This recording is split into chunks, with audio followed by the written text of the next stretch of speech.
So I'm sitting here and you're with Finance and Maneuver. You're kind of the brainchild behind it right now. Hmm. I mean, that sounds fun and all, but we met recently and had a bunch of really good conversations, and so I wanted to have you on the show as one of the first guests. So, introduce yourself. Go ahead. Sure. So I'd like to say I'm speaking on behalf of the team that is Finance Maneuver. There's three of us that currently actively manage the business, so I take my time and kind of, make sure that it's known that I respect those other two being here speaking for them, want them to feel a little bit involved. But yeah, from Scottsdale originally, a little bit of Marine Corps service.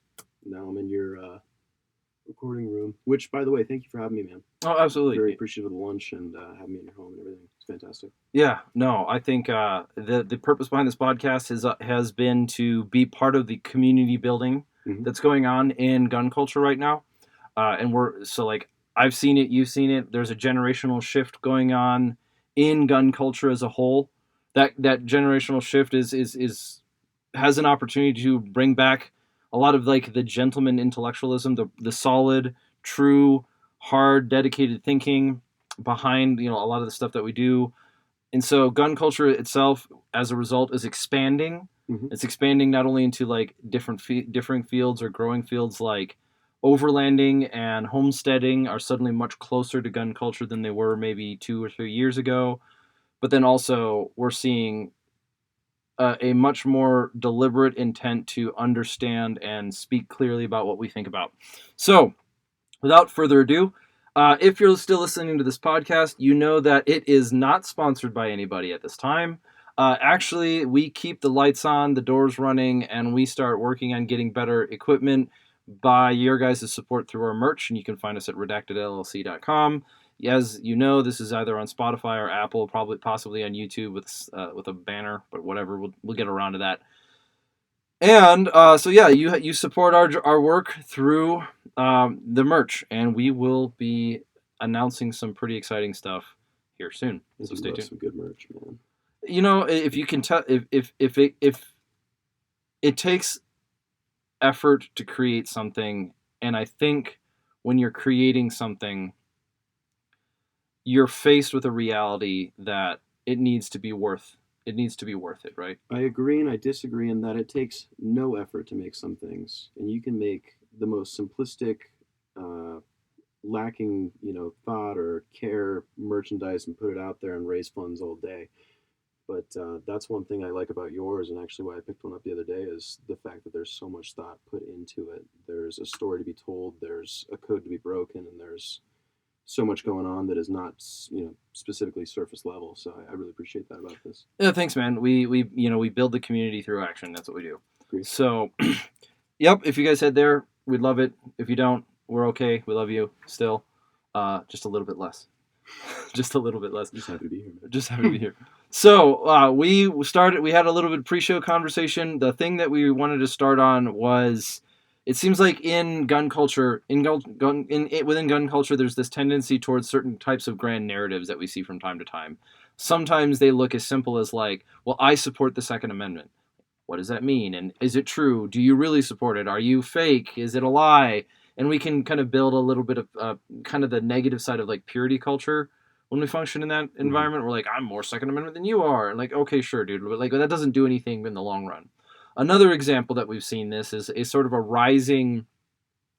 um, a rising or redefining or new versions of these kind of grand narratives in gun culture, like when you extreme sudden opposition and suspicion towards the feds, or you have a tagline, you have an identity component to Finance and Maneuver Mm-hmm. that goes something like, "We're not here for your money, we're for the bank's money." Yep, here for the bank's money, not your money. Not your Yep. money. Okay, like that sounds cool, but it doesn't. What does that mean? What does that mean? Like I can figure it out, but what? Explain.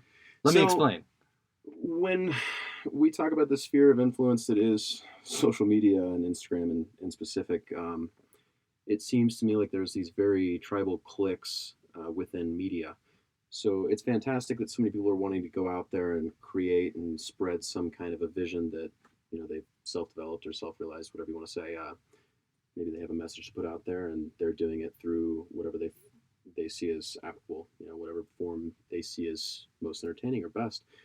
But specific to us, with the rise of this kind of goon culture where people are throwing on masks and doing whatever it is that they're doing, some of them have good things to say, but there's value lost in this specific field because of the message they're portraying with their videography.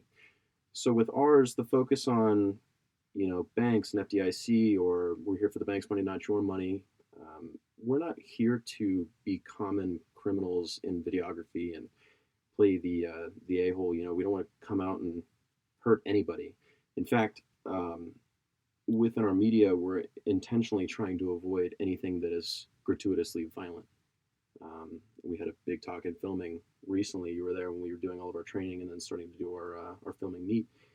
And the specific conversation that came up was something about hog tying or restraints or something like that. And the solution to the question wound up being entirely avoiding conflict. So, Yeah, it was there was an idea of like, well, like a kidnapping concept. Like, okay, we don't want kidnapping in our film. So what does it mean? We're here for the bank's money, not your money. We don't want to hurt people. We don't want to be the jerk. We don't want to steal from common people. In fact, we don't want to steal at all.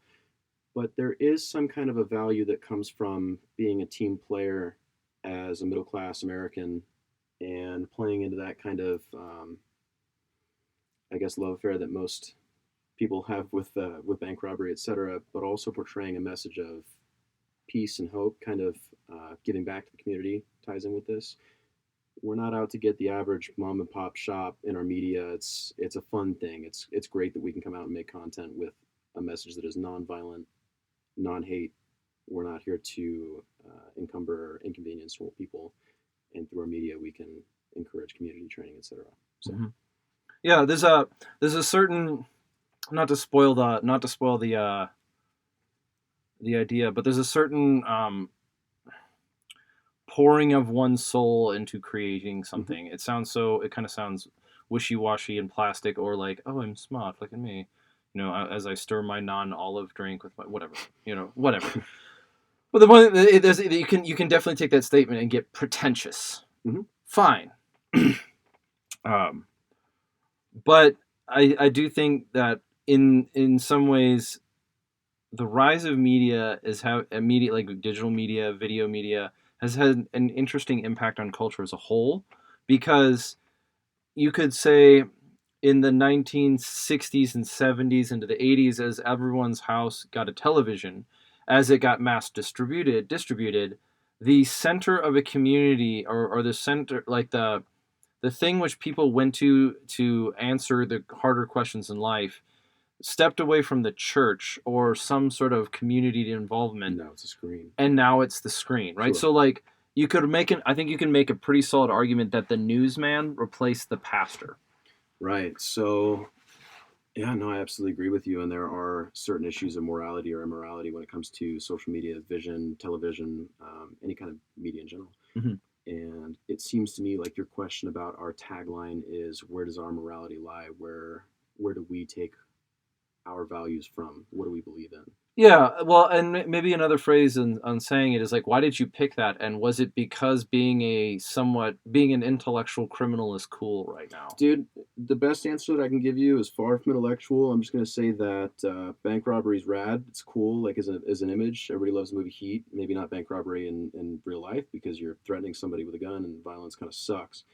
But it's cool to watch, man. Everybody has this fantasy of, screw the system, I'm going to do this my own way. And the anonymity that comes with that image is cool and exciting. But it's not just, let's take scores, let's get money, let's get rich and flex the lifestyle. It's more of using that platform of exciting media to spread a good message. Yeah, my family's history has connections to both Al Capone and Bonnie and Clyde. There's a family, in the family history, there was a connection to Bonnie and Clyde and safe houses and stuff like that. In fact, I think if I'm not mistaken, one of my relatives was able to observe the bodies after they were killed in Louisiana. It would have been in Louisiana because whatever, doesn't matter. But interesting, the thing about that going is like when you read into the literature about the criminal, the bank robbers, the outlaws, is that they were seen as heroes. Mm. They were seen as heroes. Like they weren't they were not by everybody. Living life on your terms. Yeah, or some of it was like doing justice for the people. You kind of get this Robin Hood complex. There's so much more to the story. Um, Of course. so like the aesthetic, instead of us going to war with weapons against our fellow man, actually get to engage in the war of ideas by what we create. Media. Yeah, Media. absolutely. So you could even use it as, I mean, realistically, it's just a focal point. It's a message. It's not bank robbery specific. It's that whole idea of living free, living how you want to, not necessarily entirely subverting authority, but being exactly who you want to be, pursuing the risks that you're capable of accepting or having more of a tolerance for risk. And I think that a bank robbery where nobody is hurt and nobody's money is stolen but the bank's is a good way to kind of suggest what we truly believe in or the message itself, which is taking risks and making the most of yourself while, I guess, ignoring the definition of life from another man that's living for the first time, if that makes sense. Okay, yeah, it does. Like there's a little bit of when you're going to engage, when you're going to work outside of the system, Mm-hmm. whatever the system may be, you fundamentally have to take a certain sense of responsibility, because when there is no social safety net, uh, it, when failure is done, it's complete, right? Actually, I think it was Mike Glover who said something like that recently. He got some heat for it. Who really cares? Some heat. Some pressure. I don't know, kickback. It doesn't matter. But Mike Glover said something about that recently. It's like the most dangerous thing you can be is independent. And this is a paraphrase. I'm paraphrasing him, right? So he's been talking. If you're familiar with Mike Glover and Fieldcraft Survival, something that he talks about a lot is independence. But it's not independence in the sense of like, I have a house on 60 acres in the middle of nowhere and it's all farmland, and I'm like, I live like the old ways, like like a single unit Amish community. Mm-hmm. It's a lot more like, I am not the simple idea of independence is, even down to my mindset, I am not building myself as dependent on I am not making myself dependent on people absent my choice, right? So like if I want to engage in a contract with you, a contractual obligation with you where this is kind of like the agorist. I understand the agorist kind of perspective, which I one of the problems I think libertarian has is libertarianism trends towards utopianism. It's like it's I've read Robert Nozick. That's a really good example, but I'm talking too long. This this point of independence. So the concept of independence isn't as simple as not being dependent on the system. It's like, well, I choose what I'm depending on. If I want to engage in a contractual obligation with you, then I am dependent on you fulfilling that obligation, but I had a choice in the matter. Sure. Right? That makes sense. You brought something up that's interesting to me. I'm taking notes this time. This is my second podcast, and the first one went pretty well, so I'm disrupting the flow of the first success entirely by taking notes this time, which I think is awesome. I'll find a failure eventually and learn from it. That's my hope. But you brought up Mike Glover, and Mike Glover right now is kind of surrounded by this fog of controversy and differing opinions from multiple different sides of the world. So when you bring him up, my first thought isn't a negative towards Mike or a positive towards Mike. It's that fog that surrounds him and the difference in opinions from people that follow me, follow you, for whoever through social media. Everybody's got an opinion. You bring up community and independence. What about independence of thought within the community and avoiding those stigmas or playing into the drama, the negativity that comes with individuals? So what would you consider independence of thought first?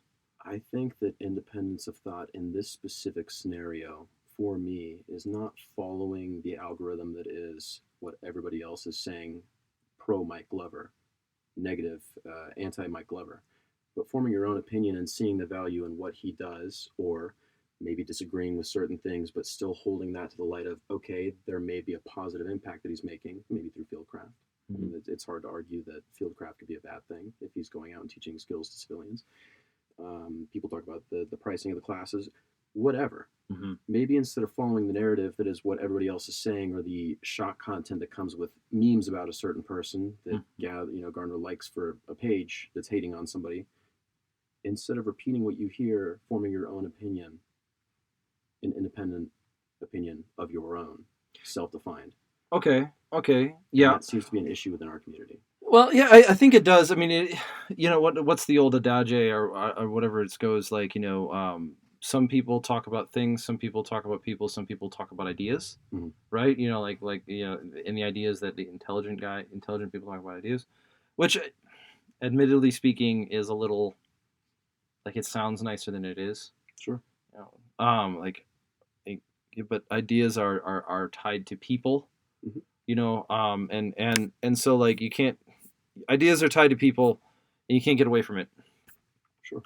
But what does that look like? What like where have you seen what does that look like to a person or in your own life where you've gone, oh, I am not thinking for myself in this area? Where have you had? Dude, I can give you so many of those. That's like every day, every week, every month of my life, unless I am specifically focused on being myself and building my own opinions without listening to everybody around me telling me what to think.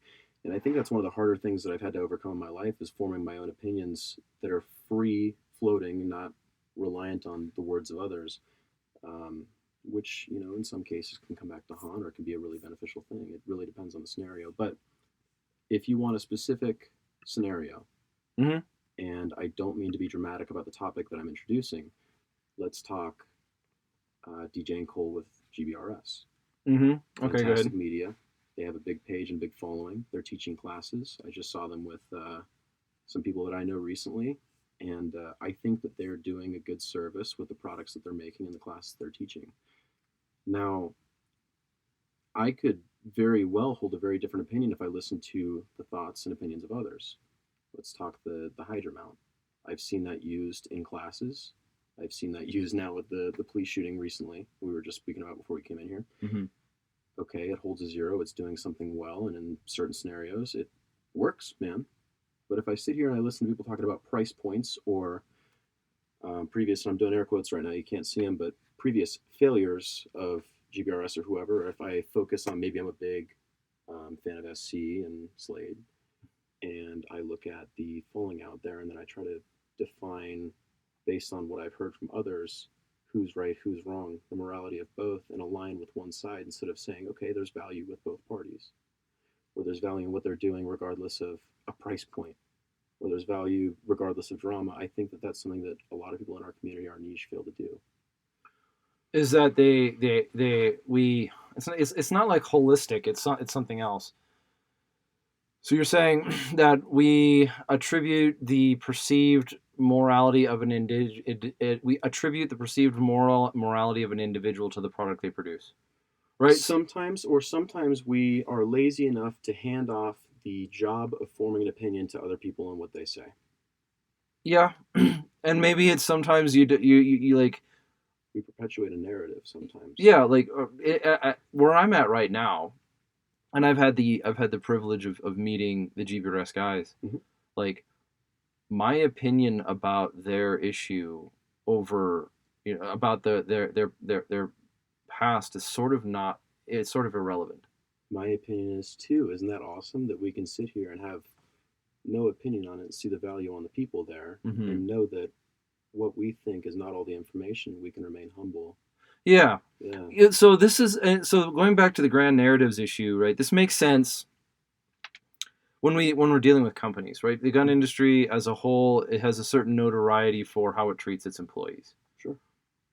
Or how it treats its own members, right? And some of it is like honor culture meets dignity culture. Why Honor Matters by Somers. It's a great book to read. But I think where I'm seeing it get dangerous is with the new FBI raids and like the how the raid on the Michigan plot, the Governor Whitmer plot, turned out to be more or less kind of fabricated, Yeah, right? Like, some interesting stuff. right? As that as we're our culture and our community already is inherently divided a little bit because we have different camps that we play in. And in general, though, you see whenever somebody comes in to try to tyrannically take away everyone's guns, everybody kind of comes back together. Mm-hmm. The metaphor I like to use is like the gun industry is kind of like like the Vikings, or at least how the Vikings are described, is that when they're not going to war against the English, they're going to war against each other, right? Great. Community divided. Yeah, so having an opinion and making progress and figuring out how to overcome these interpersonal differences I think it's moving from being business decisions to being a culture problem. Like, I absolutely agree with you, and that's where I am trying to throw myself into this gap, right? I'm trying to fill a void. mm-hmm. I'm trying to use the platform that is not necessarily shock content. We're trying to stay away from shock content, gratuitous violence, and basically, in some sense, pornography. We don't want to be like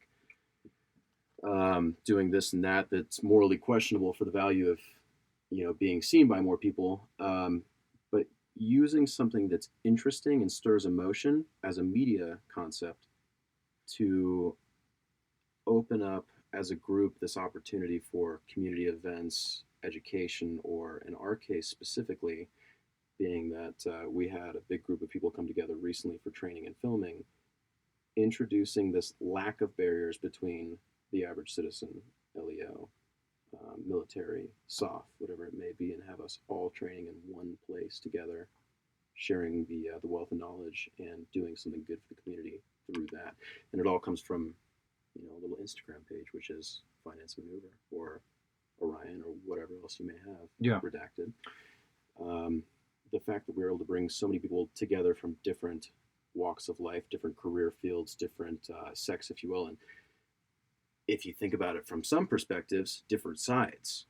But we're all in this house together, and it was a blast, dude. Training, eating, dinners, whatever, and there's no divide. It's just a culture that we built right then and there via our own independent opinion forming, our independent thought. Yeah. So you did something that I thought that I've heard of being done.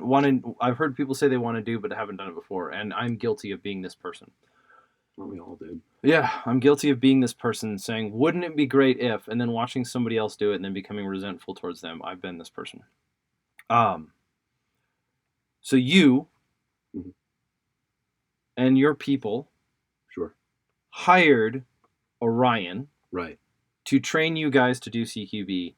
Yes. That's it. Well, we don't want to look like shit on camera, especially if we're advocating for training as civilians. How can we be in front of the camera just looking like hot garbage? Hey, go train, guys, and we just look atrocious. Yeah, practicing what you preach, definitely. Problem solving, yeah. Sticking to the word and problem solving. Bring out Jared from Orion. So the people in that room, they all knew each other.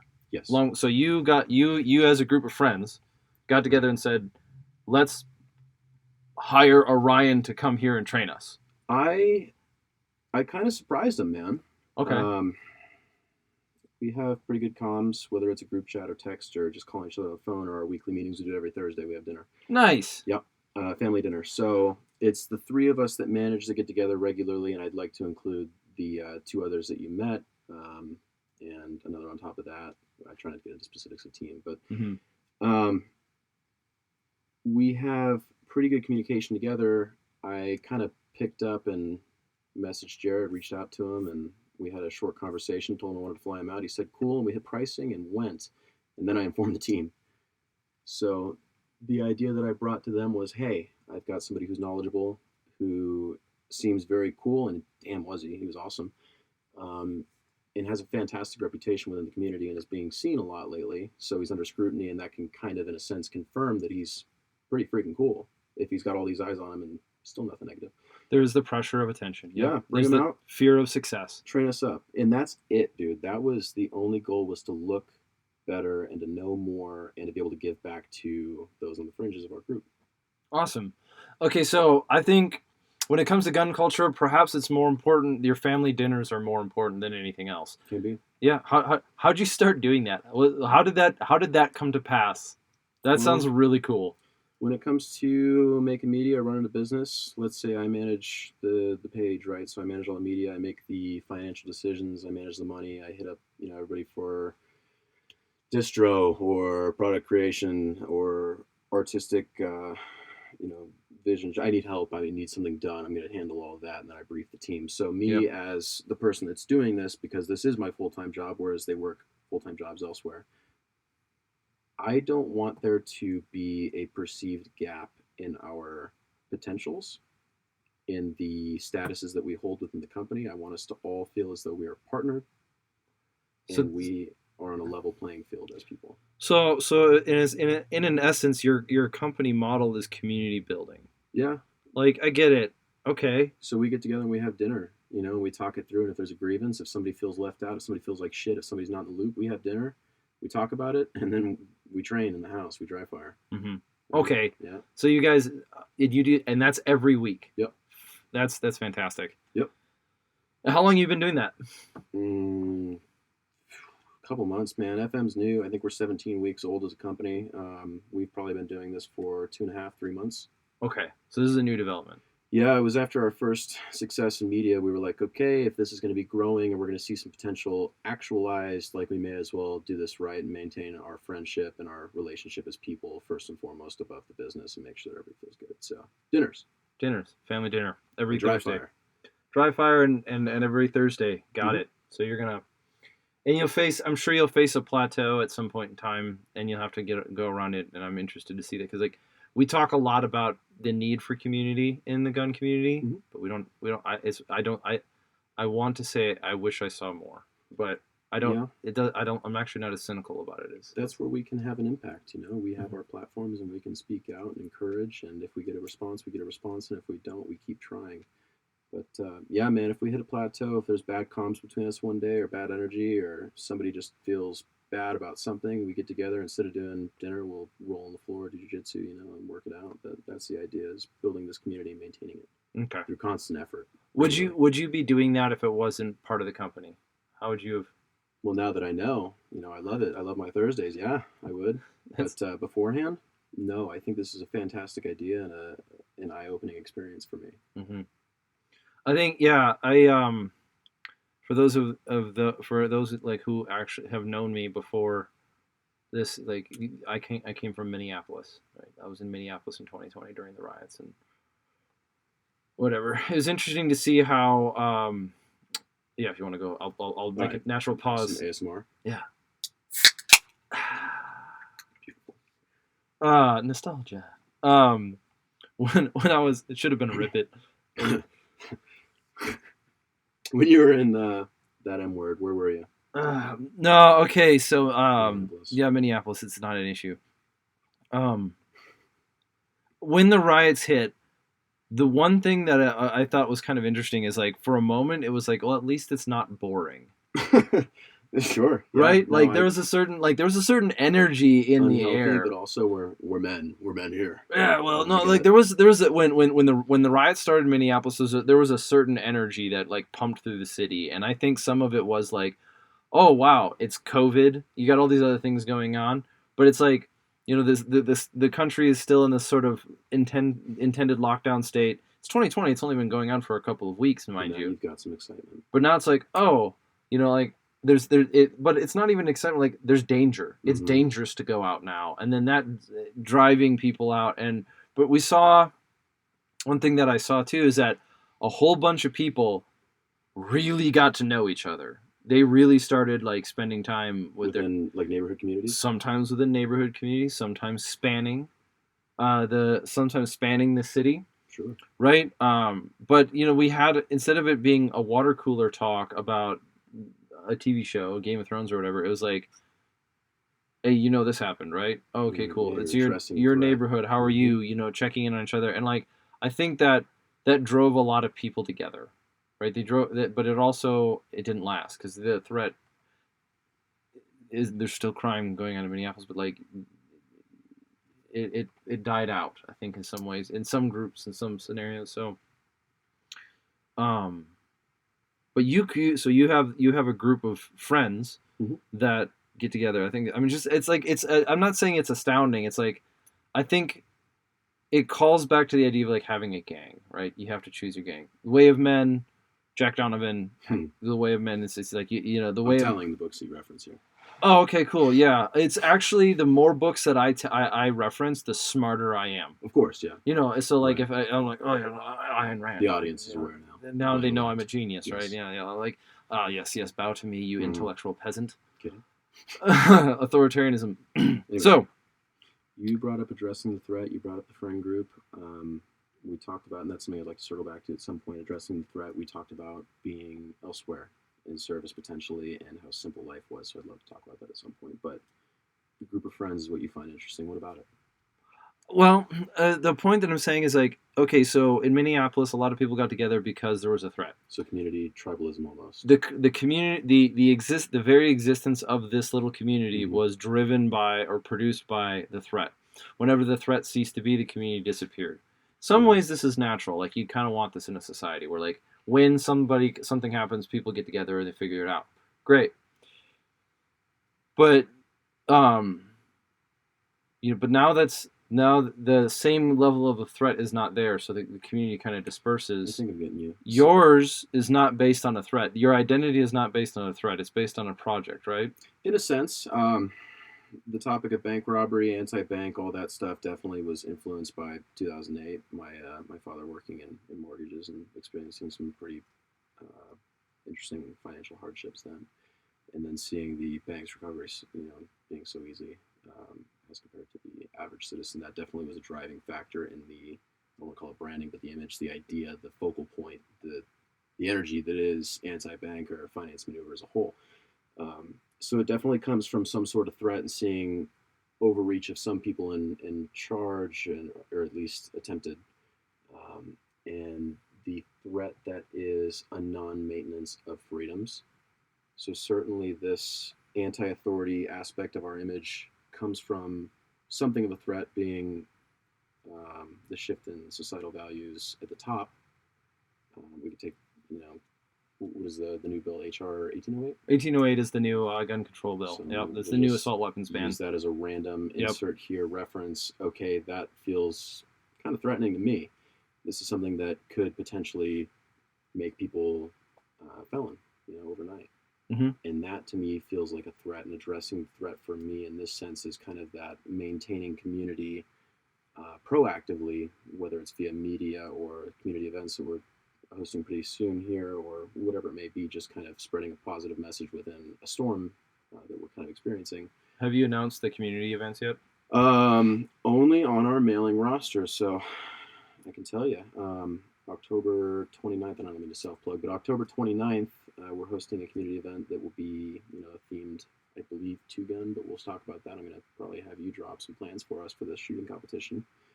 Here in Arizona, we'll get together with anybody who wants to come. We're going to do some fundraising for charity. I'll announce the charities pretty soon here, but it's Halloween time frame, man. People show up in Halloween costumes and do some shooting, grilling, and contribute to maybe a giveaway, and we raise some money for a good cause and get to network, and maybe somebody has a new gym buddy. Maybe somebody has a new friend to go to the range with, or somebody to hold them accountable for whatever issues they're experiencing.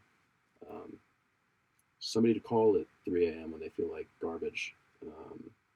I heard it said once that gun culture was saved by the internet because all of these otherwise isolated people were able to suddenly talk to each other through the internet, right? Dude, the internet is such a crazy topic. And now we're seeing, but what you're doing is kind of not. You're ascending past the internet. Trying to bring people back together in real life. Yes, exactly. Crazy, right? right? Yeah, crazy. Crazy. If there's not a balance, it becomes problematic in any sense. If you're on the internet too much, and you're not with people in real life, you're probably going to feel lonely. And if you're with people in real life all the time, but you're not reaching out to your distant relatives or friends abroad, you're probably going to not have that important at one point friendship anymore. Admittedly, I know that. Admittedly, I know that story very all been there. Very personal. Yeah. So this is a tool in every single sense to form a community, whether online, interconnected via DMs or whatever, or in person via community event, or as simple as, dude, if I see a redacted shirt in the gym, that's unreal, and I'm talking to that guy. If I see my own shirt in the gym, I'm going to pretend like I don't know fully what it is, and I'm going to go talk to him.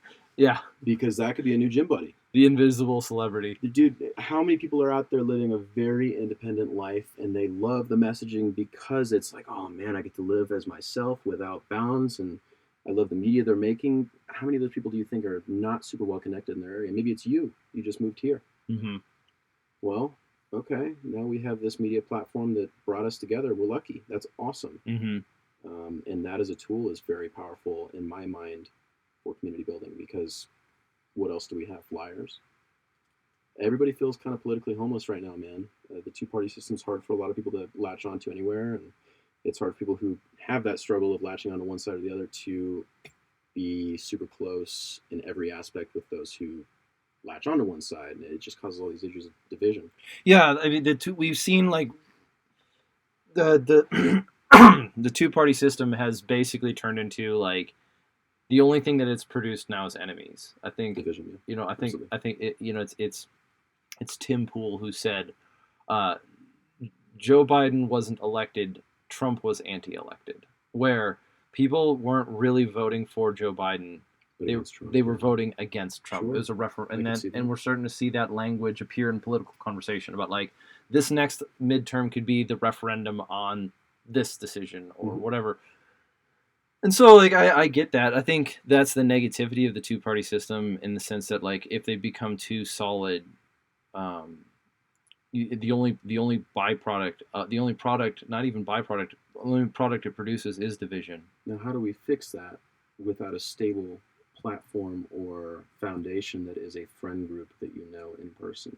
Isn't the solution the friend group? Like, isn't it? Yeah. Isn't the solution to the uncertainty of the political We world have by knowing your neighbors? we have no certainty to the situation, potential solution or not, but we can't even have a potential solution without something of a community. Your one voice, unless you're somebody way up in the power structure, is moot Mhm. without not necessarily an echo chamber around you, but a group of free thinkers who decide, okay, I'm also on board with this. We should probably band together, combine our thinking power here, and find some kind of a solution. But you won't have that without community. And we'll say this word a million times, and that's fantastic. But what is it? It's a friend group, man. It's somebody that you train with, you go lift with, you go get a drink with, you talk to late at night when you feel like absolute shit. When your mental health's low, you have some kind of combined accountability. Mm-hmm. It won't always be coworkers. No, no, coworkers. That's a really hard one to depend on. I mean, you get out of the military and come back to the real world, and it's I don't want to say culture shock, because most of us now are aware of the fact that when you come back, you don't have the same support system or the same bond. But it's still difficult to adjust to. Even then, I think people go in the military not really interested in, or with their primary interest being that bond. Like, Yeah, and this is not my personal, not what I did, but like I wouldn't be surprised. It was definitely a motivational thing. I want to join the military to be with like-minded people yeah. who want to do the I want same to be things that I want. understood. I want Yeah. people to recognize the value that is me, Mm-hmm. and not in like this ego stroking way, but I want to be understood down to the very fundamentals so that I know without any kind of hesitancy that my circle is absolutely founded on trust and love and good intent. So joining the military can put you into a group of people that may or may not be like-minded, but Yeah, I mean, the it's like everything else, maybe, maybe not. is it then? Aren't you just exporting the responsibility of building a tribe around yourself to the government? See, that's the thing in anything in life. And we were just talking about this a little while ago. We can find an answer, but the callback to that answer, the next question in line, may not make sense. And you may realize there's faults with the next step in logic or the first step. I mean, there's no perfect answer to just about anything in life. But we're never going to be able to find an answer whenever we work towards an answer or a solution or execute that plan that we find without knowing one another personally, having trust and communication. Yep. Trust requires humility. It requires like commit or it requires a little bit of vulnerability, I Yeah. suppose, right? Mm-hmm. You A can't. lot. It does, but I'm liking this vein that we've been on for a while of solving this problem of a lack of community Go to the gym. by going to the gym, building the Yeah. community, right? Go to an event. Go If say what's up to your friends. if you don't have a community around you, then you need to build one, and you cannot be waiting for somebody else to build it for you. So taking that next step is also a topic that we should probably hit on. Execution of any plan that you think of in life, whether it's what you were talking about earlier, bringing SOF and LEO and specifically like a highly trained LEO Mm-hmm. and some civilians with no service record and me and one other with a service record, but we're Pogues or I'm a Pogue and he's like a nuke security guy. Where how much do we really know? We're walking amidst giants, and that's fantastic because there's no reason to separate us. We can learn, we can grow this bond, this understanding, and we can spread knowledge. We can progress. Mm-hmm. How long do you think it's going to be until somebody's pitching a CQB class to executives for team building exercises? Dude, laser tag, bro. Laser tag. Yeah, we had a laser tag place out in Atlantic Beach, North Carolina, when I was stationed out there, and they'd put like not a shock collar, but like a vest. Okay. Dude, if you turn that thing up, man, you're falling on the floor from a dead sprint. That was gnarly. That was awesome. That was team building right there. Now, I know we were military at the time, but if I can find a place to bring the dudes that I work with in finance out and do that, not finance maneuver, but specifically finance, which is something I'll bring up in a moment, kind of explain that portion of it. But laser tag, for sure, that'd be awesome. Paintball, airsoft, whatever it may be. I think that's being done, just not enough. Let's go play some paintball. I grew up when paintball was becoming a thing. Yeah, so there was definitely like, it was expensive at the time. It was very expensive to get into, and I think we've kind of gotten away from that. Everything's expensive. No, it's not expensive. What? Going for a run, going swimming, going rucking, doing whatever it takes to, experience a physical expenditure or something that's kind of hardship induced by yourself with friends and that bond that's formed through suffering in some way. Maybe we don't have that. I haven't slept in 3 days and we're sitting in an airport terminal waiting to go somewhere. And now we're making random noises, audio effects to each other for entertainment and laughing at how tired we are. But yeah, we're on a ruck. Mm-hmm. Yeah, you have to like. There's value. I think there's plenty of data and plenty of better voices than mine who have addressed the importance of like doing hard things with your Go people. experience stuff with people. Go do it. Yeah, and jiu-jitsu, surfing. Yeah, I definitely have seen a massive rise in jiu-jitsu. It's rad. A lot of people like jiu-jitsu for the community building. I definitely see. Yeah, I mean, if anyone who says jiu-jitsu is not practical for self-defense doesn't need enough alchemy or smoke DMT often enough. Yeah, okay, Joe Rogan, we got you. Sorry, Joe Rogan. I'm just doing what I've seen. Hear me now. Yeah. It's just super friends. Oh yeah. Do you think if you say Joe Rogan enough times, will the YouTube gods crush you or lift you up? I do not know. The algorithm. It's like saying dog food into your phone enough times that you get an advertisement for it. Joe Rogan pops up like Bloody Mary. Mm-hmm. But it's actually Joe Rogan. You're like, oh god, will you sign my bed sheets? I want to know what his head feels like. You were talking about my friend group that flew out, Jared from Orion, who's rad. I'm going to say it again, flirting with you via the internet, Jared. I hope you listen to this. But we met through whatever we met through, and we became closer through the work that we did. And then I flew out Jared from Orion, and we started working on things to improve how we look on camera so that we're not just assholes saying, go train, and not training. Mm-hmm. We look like shit. Mm-hmm. And we can increase the quality of our media. Cool.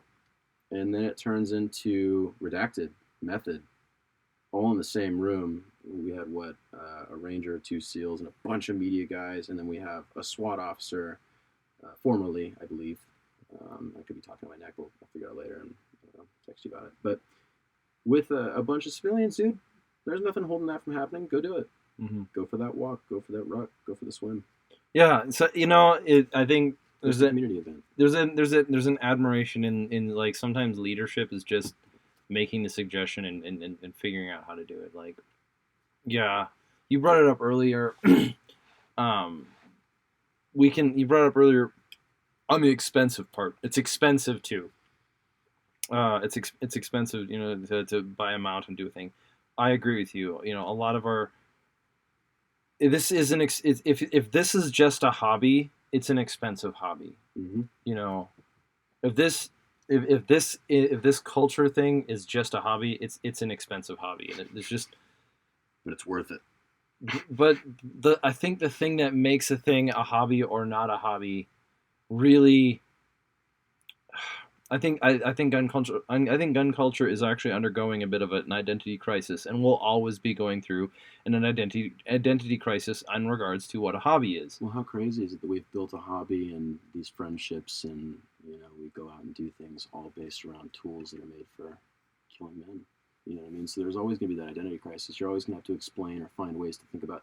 It's fantastic that we're training. Yeah. What are we training with? These tools that are made for one specific thing. Well, there's always going to be this weird, like, hold on a second, what are we doing? You know? Yeah. Or jujitsu. Mm-hmm. It's made for hurting people. Mm-hmm. You know, but we're out there training it, and the community that comes out of it, the friendships, the groups are incredible. It's phenomenal. So there's always going to be that identity crisis in any kind of combat sport or shooting. To betray myself, though, I don't think it's nearly as complicated as we want it to make. Mm-mm. I really do. I don't like. You've heard the one now somewhat famous quote by Jordan Peterson on. You should be a monster. Yeah, you should be a monster. The somewhat famous quote by Peterson on. A harmless man is not a good man. A good man is a very dangerous man who has it under control. Right? It's like, well, part of that is becoming a dangerous man, right? I know that you're a smart guy, and I tend to think of myself as a smart guy when I'm not acting like I'm the least smart guy in the room. And we talked about this earlier, intellect and the risks that come with being smart or whatever. Social aptitude and the ability to be manipulative, right? So if we have these things that we could be that are so negative that come from a positive, having them under control is super important. So if you and I are smartish people, and we know that because we're smart and socially apt for the most part, other than my stutter and inability to look away from the hair, It is beautiful. we could wake up and be the most manipulative asshole people in the world if we so choose. But we wake up on the daily and try to be good people and progress and be kind to others and look after the friend group. Man, that's where it's at. Okay. Yeah. Yeah. So being dangerous but keeping it in control. I don't want to say sheepdog and wear my cargo pants out, but Oh no. being able to make an impact, through something that's gnarly and the worst thing ever, but a positive impact in the community. Mm-hmm. God, I'm so tired. Yeah, well, it'll change. Something else will take its place. The community, the group, the whatever, the culture. I don't want to say the tribe, The because tribe. tribalism has its ups and downs, in my opinions, too. It's interesting, but Yeah, well, I mean, it has. It has its ups and downs. Like many subjects of its type, it's one of those that it's not exactly simple. Like an honor culture is. It's interesting because an honor culture is a gang. sure. It's very easy to answer. Like the easiest explanation is like you understand an honor culture. When you can understand honor culture, you can understand why someone would join a gang. Mm-hmm. From the outside in our country, in our society, from my upbringing, there's not a lot of reason to join a gang. Maybe I want to be a loner, or maybe it doesn't matter your phrase, but like we always saw like this silliness in the gang thing. It's like. But then when you realize, as I grew older, I realized people hunger to be the thing that drives people to be in a gang is not because they think they're going to make money. It's because it gives them a sense of meaning. Family, meaning, purpose, a drive, understanding, Mm-hmm. mutual appreciation for one another in some sense, Mm-hmm. whether it's for toting or slanging or whatever, but there's an understanding there. There is a value there, and I'm not advocating for being in a gang by any means, unless you join the Marine Corps. But even at that, Do you think the division in gun culture is largely driven by a lack of community? Like it's the division is just the result of. I think it's more simple than that. I mean, you can't have community without just not being an asshole. If you're not thinking for yourself and you're just repeating what you hear on the internet, oh, Mike Glover is this, Mm-hmm. GBRS is that, Lucas Botkin, Mm-hmm. you're not thinking for yourself and being unique and independent in your thought and searching for solutions to questions posed by yourself. You're just regurgitating information from others, then, dude, you're not going to have a community. You're not going to have an opinion. You're not going to be your own person. So I think it could be boiled down to, truthfully, laziness. I think that without the effort that you put into not being manipulative as a smart person, not doing bad things as a strong person, or not being violent as a trained gunner or whatever, if you're not putting in the effort to improve in specific aspects of your life, if not all of them, what are you? What are you doing at all? You can't have a community. You cannot be a valuable part of a team or a culture or society in general without putting in the effort that it takes to, I guess, be yourself Do in the a more work. defined manner. Do the work, yeah. Mm-hmm. Dude, I don't think there's anything holding us back from anything. I think that it's all self-imposed limitations at the individual level, and nobody's coming out and saying, "Hey, man." I mean, plenty of people are coming out and saying, "Stop being a pussy," Jocko, friggin' Jordan Peterson, whoever, Joe Rogan. Everybody's saying it, but that's not where the work begins. The work begins in the mind of the individual, and if that click never happens, then we can't have the group bond, we can't have the tribe, we can't have the culture, we can't have the community, Mm-hmm. we can't have a family. Yeah. I think it's So all self-imposed limitations, personally. yeah, and the thing that I'm encouraged by is that I'm seeing this with the like as we talk about it, right? Um, it feels great to listen to Jordan Peterson or listen to one of these characters you've talked about and be like and talk about like self responsibility and taking ownership for your own decisions Mm-hmm. and then seeing the fruits of your labor. It's awesome to see people doing it. Oh, dude, that's the most rewarding thing in life is I giving back that lesson. I really think that it's not going to be overshadowed, but like It's also the hardest thing to deal with. the sense of accomplishment you can see in somebody when they get people together Mm-hmm. and do stuff together. Yeah, Like dude, that, having you guys in the same room as us that's and nice. Yeah. flowing together or whatever, I can't believe that I got to walk into the same room as a couple Rangers or a SEAL or a SWAT dude and point guns at the walls with no time. Dude, that's so cool for me. That's such a humbling moment. And like, not to, give all the credit to a title or whatever. They're awesome freaking people, all of you. No, thank you. Yeah. And I see the effort that you put in, but it's so humbling, man. It's really cool. I appreciate it. I'm not good at accepting gratitude. I'm That's not lame. not whatever it is. So I'll figure it Stop out. that. I'll Yeah. stop it out. Fine.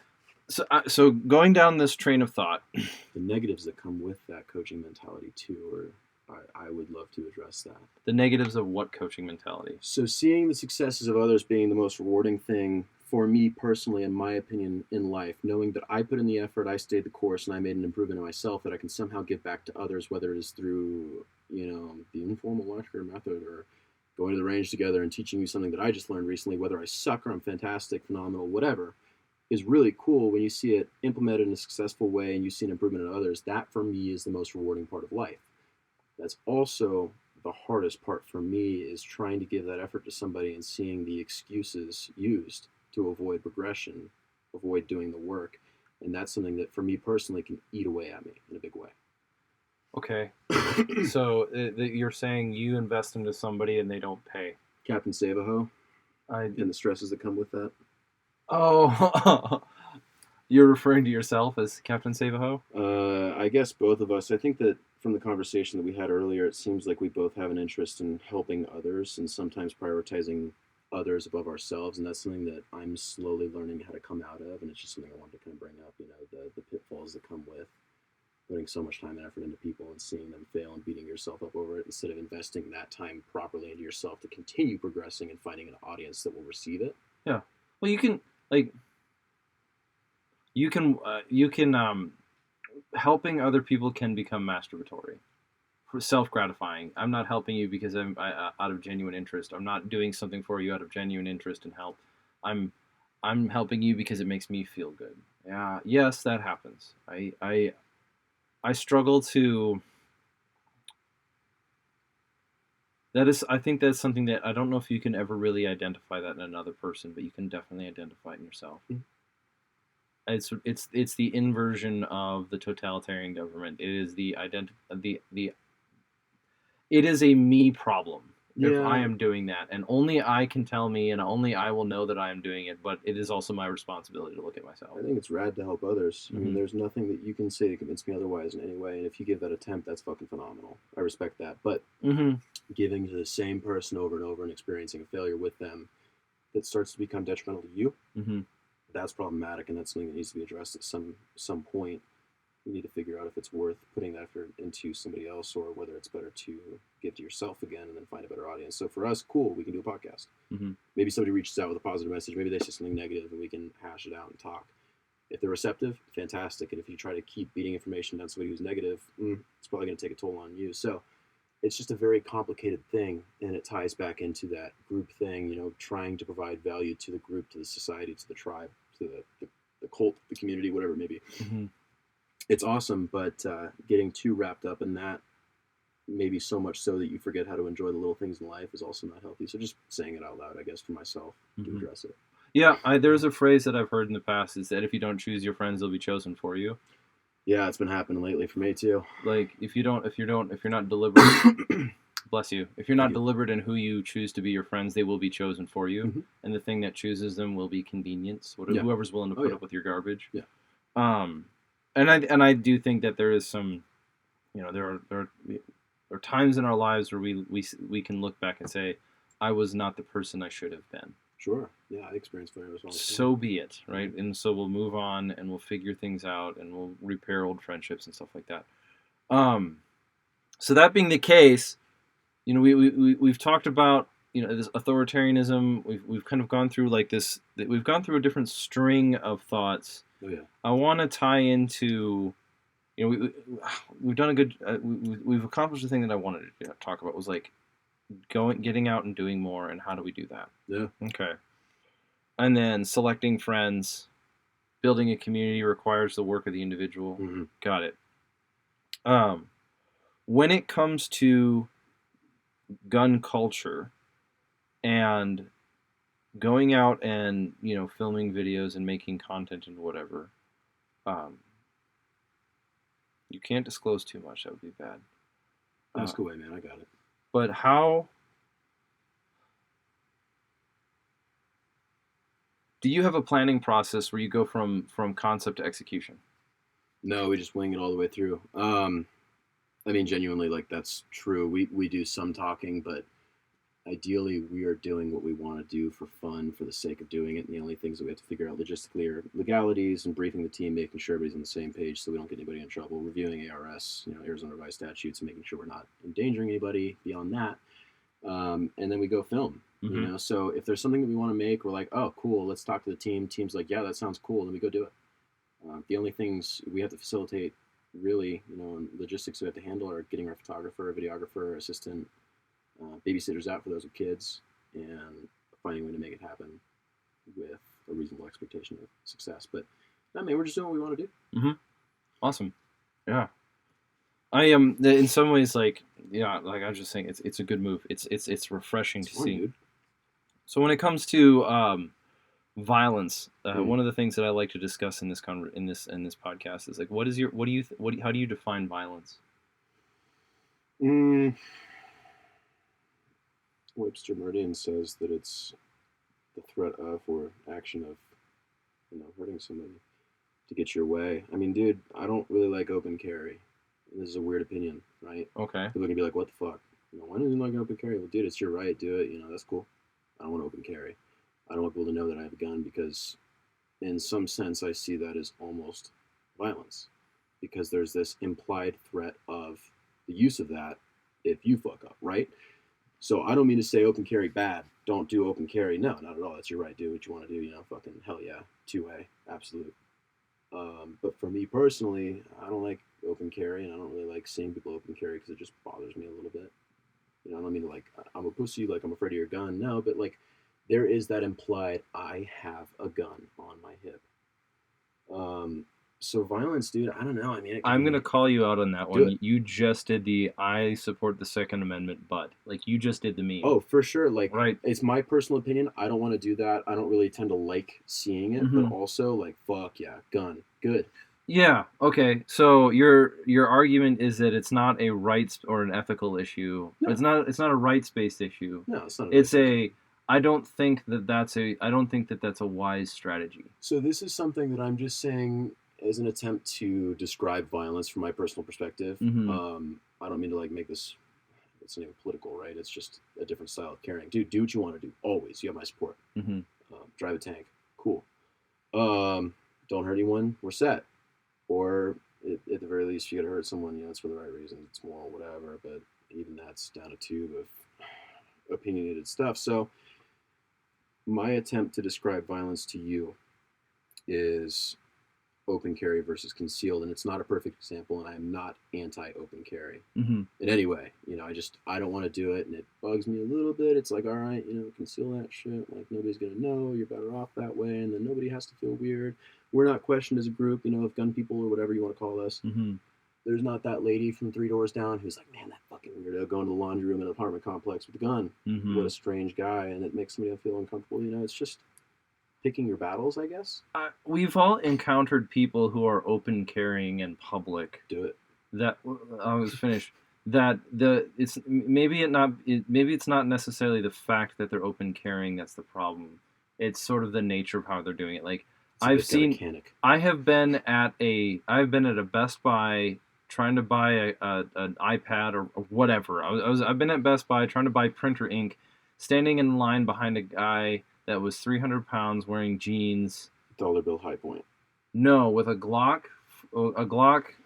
in his pocket. Hell yeah. Just there, right? And That's it was like concealed carrying. It's just exposed mag. It's open mag. it was no. Awesome. I mean, it was just like it was. It doesn't. And the issue of gangster. it was just odd. It was just like sitting in his pocket, and Right. it wasn't.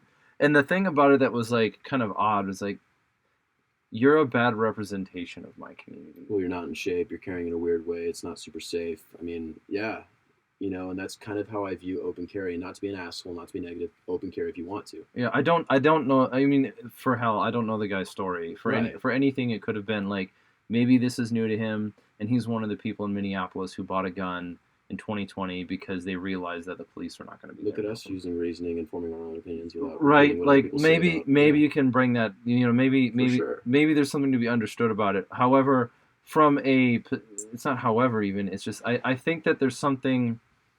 When you're in the military and you're doing a deliberate movement, you're wearing camouflage. Yeah, man. Right? Mhm. So camouflage in the military's development has a purpose, and that purpose is to it serves a purpose. It's so obvious it's there. You wear camouflage when you hunt a deer. You camouflage yourself because you don't want to over advertise yourself as a threat. Yeah, man. We get it. Actually, I'm gonna grab that because I think that's actually a pencil drawing. I gotta do that. Oh yeah, it's a sketch. It's a sketch of a. It's something that I owe to Method. If they listen to this before I my get them fault. the art, Yeah, if this goes live before I get them the art that I need to finish for them, they have every right to despise me. No, it's my fault, not yours. I didn't see it though. But it's okay. You're not. It's a. Anyways, open carry, fat people. Yeah, like excuses, open logic, carry. Like reason. it's not so much that it's not like I legalistically disagree with the practice of open carry. The question that I challenge with it is it's sort of like why, like Yeah. like it's gonna if you the way that I think about it this way is pretty straightforward. If you're open carrying, a casual criminal will probably see that and say it's not worth my time. Yeah, we've seen videos snagging guns too, though. You know what I mean? But the problem is that if somebody has a deliberate intent to hurt you, Mhm. you have given that person a massive advantage. Oh yeah. You have telegraphed to him or her that you've telegraphed yourself to them. So and I think this idea of self-defense does struggle under that, or like the right to bear arms does struggle under that burden. Is that there are people that will try to take advantage of us for no crime of convenience, right? Yeah. And the classic, even Daniel Defense made the mistake, or whatever, if it's a mistake you want to call it. They did the ad of the bump in the night, and the NFL said no, right? Like, okay, so that's one thing to be concerned about, is the casual criminal that breaks into your house or breaks in your car, or if you're in Minneapolis, carjacks you because that's what you do for fun now. Like there's that, and then there's somebody who's like, I've built a target package on you, and I want to hurt you. Did you just reference the Kia Boys? The Kia Boys? Yeah. We'll talk about that later. Kia Boys, dude, they're jacking cars for fun. It's crazy. Let's get talked about. Oh, that's hilarious. Are they in Minnesota? I believe so. Could be wrong though. Anyways. Well, there's a huge issue with crime in Minneapolis, but it's funny if they have a name now. If they're they're doing it on TikTok. Wow, that's pretty rad. Not good, but it's fun for me to watch, even though I know it's wrong. I guess. How do I OPSEC this correctly? Maybe we just jump back to what we were saying. Just jump back to what we were saying. I've said too much as is. All right, cool. I'm done now. Open carry. Yeah, but I think of it in that way. It's like the threats that we need to be aware of and we need to pay attention to are not only the issues of somebody who's the casual criminal, the doors on your the locks on your door are gonna keep the door jiggler from getting in you. But like if you know 3 seconds of how to pick a lock, you've realized that all of the locks in your house Yeah. are useless, Mm-hmm. functionally useless. Um, By open carrying, it seems like you're suggesting by open carrying, you're kind of removing an advantage that you have, and potentially from the sheepdog point of view. I mean, dude, if you're in a grocery store and the place is gonna get shot up and you're concealed carrying, like, what if you can't help somebody? You know, and what if you just took that advantage away by being the first person targeted by somebody? I don't mean to like be sheepdog extraordinaire, cargo pants, veteran hat, you know. But realistically speaking, unless, and of course there's exceptions here, but unless there is a reasoning not to conceal, why don't you just conceal it? Yeah, yeah, concealed carry. I mean, it's just you're adding layers of advantage. So you asked me about violence. Mm-hmm. I don't want to hog tie people in my videos. Mm-hmm. If I'm making a video, probably release this in a while. If I'm making a video about robbing somebody, it's got to be for the right reason, or it's got to be not taking itself too seriously, or you know, it's got to have some humor in there, or it's got to, you know, something. I can't rightfully film like this home invasion where in there. Like I learned that lesson. I did that once. Home invasion, then we hurt someone and we steal money. Like okay, whatever. You're anti the norm. It's like shittier produced fog video, but the opposite. You know, you're no hero. Why? So violence could be intimidation. It could be, in some cases, open carrying, depending on your mindset. It could be a threat. You know, it could be any kind of media that just sparks this thought in somebody else. It's like I should go do that. Standing in front of the standing in front of a building lit blood red with fists raised, saying they're the threat to humanity. Seems a little problematic. You know. It was a poor taste. However many millions of people that he was calling out right there. Anyways, yeah, and that is unfortunately a political subject, but I don't know. I don't care where you are. I don't think anyone can say that was a good move. I don't like politics either, too, man, because there's just no way for me with my tiny brain to wrap my head around any kind of potential solution. We can talk for hours and hours and hours, but we'll always find massive pitfalls, even in a democracy or a republic. You know, well, there's issues with this. We can talk about capitalism, and granted, we have a pretty chronic capital system here, not perfect capitalism, not a perfect free market, but... Are you saying perfect capitalism has never been tried? Bro. You know, but like we have... Sorry, true capitalism has never been tried. So, I mean, like, it's cool for the most part, but there's a lot of big issues, multinational corporations that may or may not lobby to the point of actually controlling the government, which... Well, we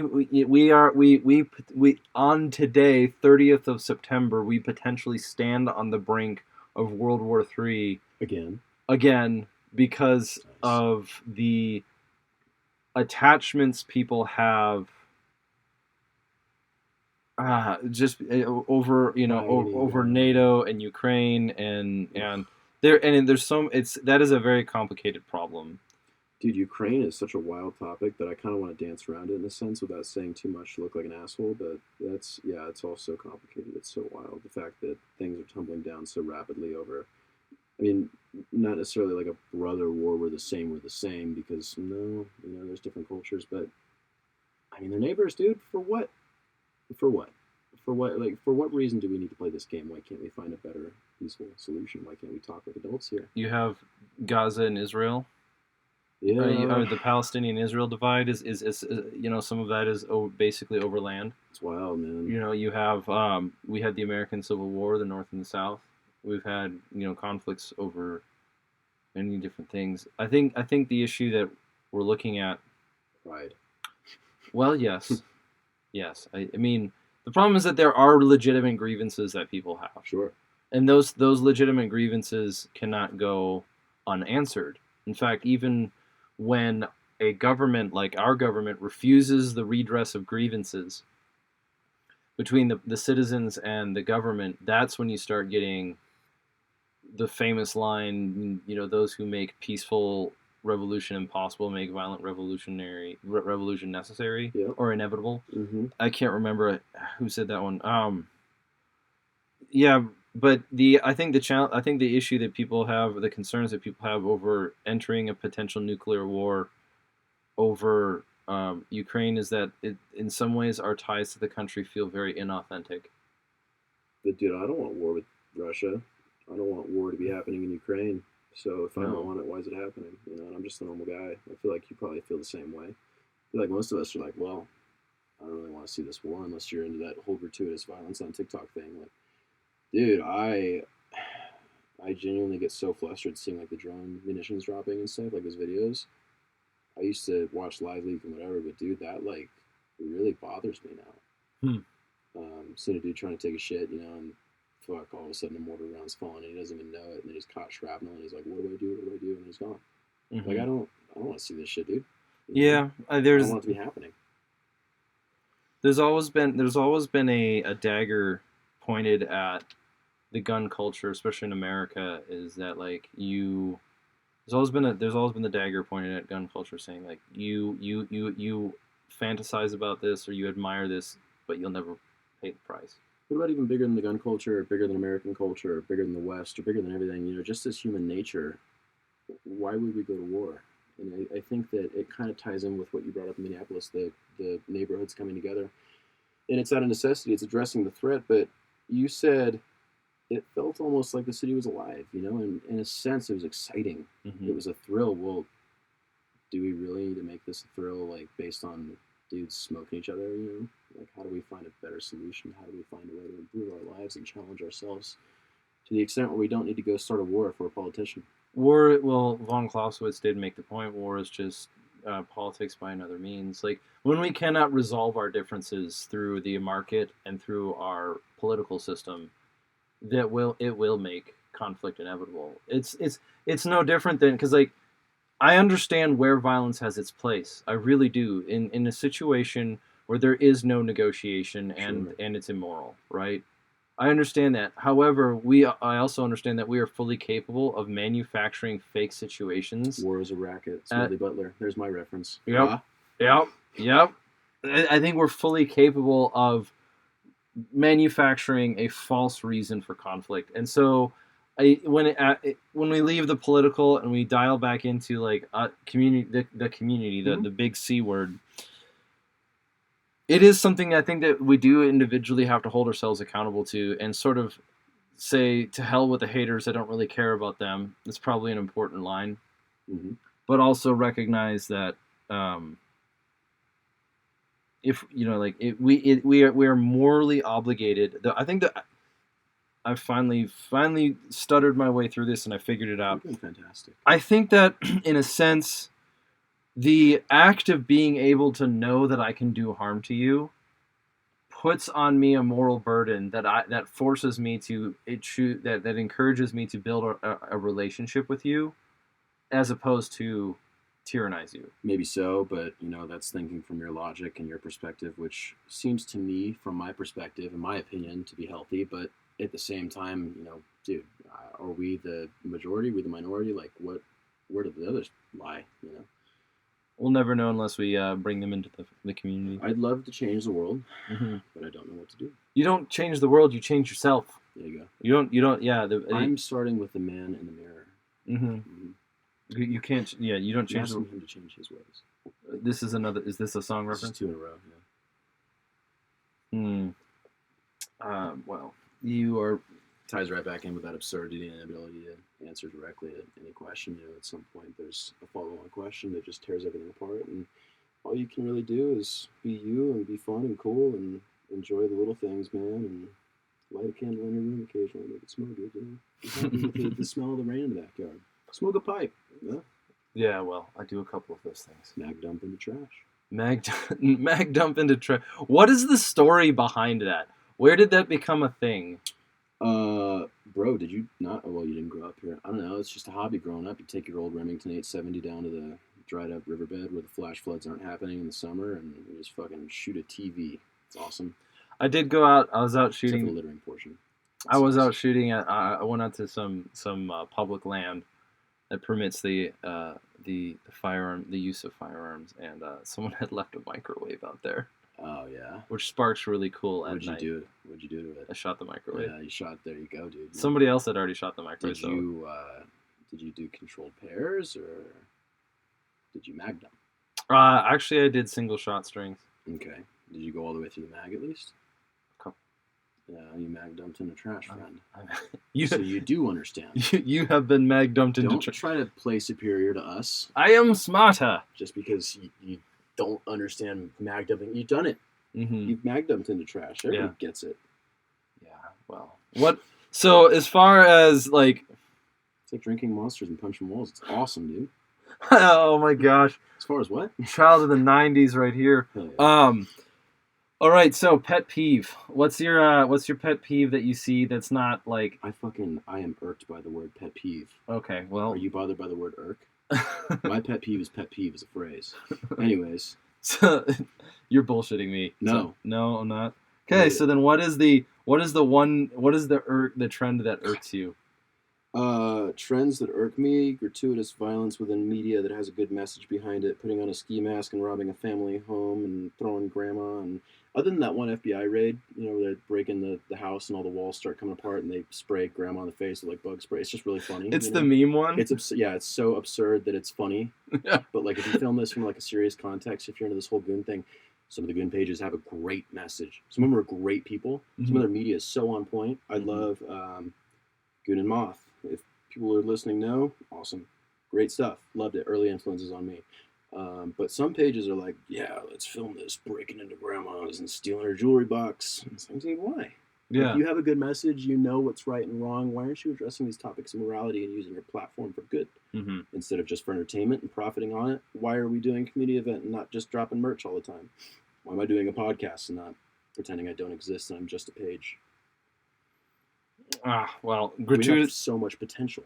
That's what bothers me. So gratuitous violence is the one that you find most. Yeah, but more so is having potential and ignoring it. Just like me trying to help somebody and they're like, fuck you, I'm going to keep making the same mistakes and make excuses and act like I have the ability to address my potential, but I'm actually afraid of it. Like, that really bothers me. It bothers my Captain Save-A-Ho complex. So knowing the potential of a small page or a medium-sized or whatever, any kind of media platform or the ability to spread word and message and then just not, that sucks. So yeah, I mean, gratuitous violence ties into it, but like having a platform and not using it for good just bothers me, I guess.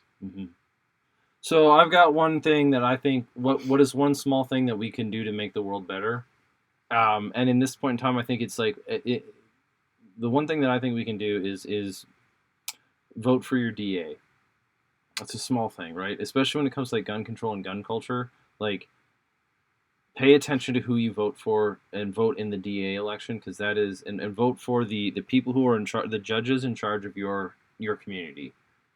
I think that is so much, like, we've seen a trend within American culture that where people are paying more attention to their local politics, right?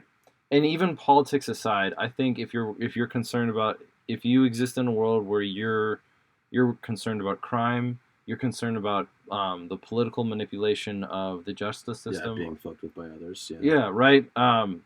The best place you can solve that is the ring. There is at the DA at this point in time. Is that your ring of influence is your ring of responsibility. Yeah, I mean, what's that? It's the meme of the cat walking up the straight line from bottom left to top right, walking up this hill, whereas if you break it down into smaller steps, who was it, Warren Buffett that made the quote, you break down a large task into smaller tasks and find success through knocking small things out. There's the rain. Yep, there it is. So just like with politics, voting on your local elections. I can barely hear it through here. Oh, that's so nice. Just like voting on your local elections, why not just take it a step closer, closer to heart? Like, why don't you just handle the small problems every day and make a small step, dude? Get out of bed on time. Drink water. Yeah. Okay, so if you were Grantham and you had to give dad advice, what would it be? Don't try to fix crazy girls. Okay, cool. Don't try to fix crazy girls. Don't do it.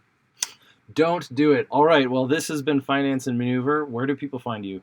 Oh, Instagram and, TikTok's an exposure thing. You can find the TikTok if you want to. We'll do a YouTube soft launch, or you can come find us in person at Cowtown Range in Peoria on the 29th from 14 to 1800 for community event. Roger that. And then you know where you guys can find us. We've got the podcast here, our channel, and you can find us on Instagram at Redacted LLC. You can find our merch at redactedllc.com. And remember that this podcast is currently sponsored by you guys, the listeners. You can support us through merch. You can support us through outreach and community events, and we are here to build a community. We are here to be a part of the community, and we are here to solve the world's problems that are as close to us as we can get. So thank you very much. Thanks for having me, dude. Yeah, great to have you on. Yeah. Let's go mag dump into trash. Let's go mag dump into the trash.